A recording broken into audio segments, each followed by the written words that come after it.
Today I am going to take the revision of lesson 1, which is the poetry, and your text questions, and the lesson name is Where the Mind is Without Fear. Where the Mind is Without Fear. This is the poetry of your first lesson, which is written by Rabindranath Tagore. इस lesson में ये बोला गया है कि आपको अगर कभी भी किसी जगह पर कोई काम करना पड़े और वहां पर अगर डर रहता है, डर रहेगा, भय रहेगा, तो आपको कभी भी उस काम के लिए मन नहीं लगेगा और आपका दिमाग में भय रहेगा, तो आप कोई भी क्रिएटिव वर्क कभी भी नहीं कर सकते हैं. जैसे कि रविंद्रनाथ टैगोर जी बता रहे हैं कि पहले जब हम आजादी से पहले जब अंग्रेजों के गिरफ्त में थे, तो अंग्रेज लोगों के डर से जो इंडियंस थे, जो भारतीय थे, वो कभी भी कोई क्रिएटिव वर्क नहीं कर पा रहे थे. यानी कि उनके दिमाग में बहुत सारे आइडियाज थे, बहुत सारे फॉर्मूलेस थे, बहुत सारे क्रिएटिव वर्क करने की उनकी इच्छा रहती थी, लेकिन वो अंग्रेजों के भय से कुछ काम कर नहीं पाते थे. तो जहां पर भय नहीं रहेगा वहीं पर क्रिएटिव वर्क हो सकता है. यहाँ पर रविंद्रनाथ जी टैगोर कहते हैं कि जब हमारे दिमाग में जो कोई आइडिया आता है, तो हम उस चीज को अगर हम लिख लेते हैं और लिखने के बाद हम उस चीज को हम जब एक्सप्रेस करते हैं, तो उस समय हमारे दिमाग में कभी भी कोई डर नहीं होना चाहिए.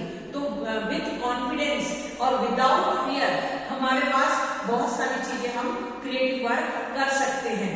तो जिस तरह से सारे काम हम लोगों ने, जैसे पहले जमाने में उनको कोई कभी कोई इंडस्ट्री में या कहीं कोई मिल में या कहीं पर कोई वर्क करना होता था, तो भारतीय जब वहां पर जाते थे तो अंग्रेज उनको कहते थे नहीं, आप साइड में बैठ जाओ, आपका काम, आपका आइडिया सही नहीं है. लेकिन जब वो कोई दूसरी तरफ से कोई आइडिया उनके पास आता था और वो आइडिया इंडियन से ज्यादा अच्छा नहीं होता था, तो वो लोग इंडियन के आइडियाज को पुट कर देते थे अपना नाम लेकर. पर उस समय इंडियंस और भारतीय कुछ बोल नहीं पाते थे. क्यों? क्योंकि उनके दिमाग में भय था कि हमको गिरफ्तार कर लिया जाएगा, हमको कहीं पर कोई मार दिया जाएगा या कुछ कर दिया जाएगा. तो उस चक्कर में वो कोई भी काम नहीं कर पाते थे. लेकिन जब अब जैसे हम स्टूडेंट्स की बात करें या फिर जब हम यहाँ पर आकर जैसे क्लासरूम में हम कोई चीज हम बताना चाहते हैं, तो हमारे दिमाग में अगर कोई भय नहीं होगा, कोई डर नहीं होगा, कोई हेजिटेशन नहीं होगा, तो हम उस चीज को बहुत अच्छी तरह से एक्सप्रेस करके बता सकते हैं. इसलिए सभी लोगों को दिमाग से भय को निकाल देना चाहिए.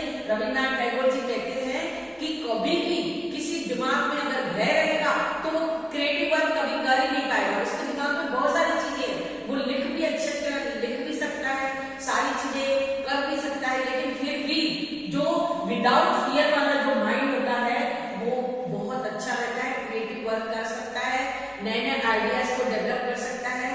तो यहाँ पर मैं यही बोलना चाहूंगी, if you have a idea and I have a idea, if we will share the idea with each other, then we will get the two ideas each. अब मैं इसको हिंदी में बता रही हूँ.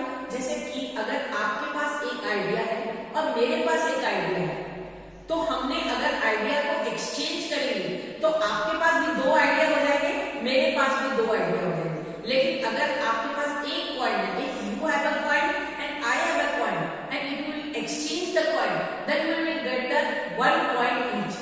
अगर हम कोई कॉइन है, आपके पास एक कोई कॉइन है, सिक्का है, आपने उस सिक्के को मेरे को दे दिया और मेरे पास एक सिक्का है, मैंने वो सिक्का आपको दे दिया और हमने एक्सचेंज कर लिया, तो सिक्का तो एक ही रहेगा, लेकिन आइडिया अगर एक्सचेंज करेंगे तो आइडिया हमारे पास, आपके पास भी दो आइडिया हो जाएगा और मेरे पास भी दो आइडिया हो जाएगा.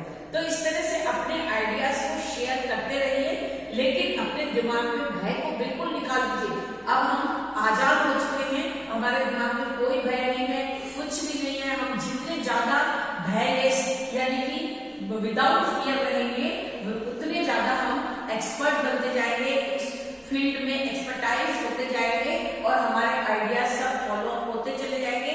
हम नए नए क्रिएशन कर सकते हैं, बहुत अच्छी तरह से सारी चीजों को हम फॉलो अप कर सकते हैं.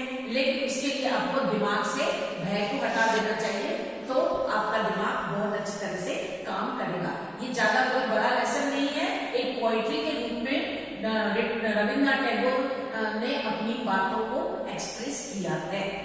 Thank you for watching and if you have not subscribe my channel till now, अभी तक अगर आपने मेरे चैनल को सब्सक्राइब नहीं किया है डॉक्टर मुक्ता चंदानी, तो आप प्लीज जल्दी से शेयर कर लीजिए और अपने कमेंट्स के द्वारा हमें बताइए कि आपको ये वाली चीजें फॉलो अप करने में सारी चीजें आपने फॉलो अप कर ली है। Thank you.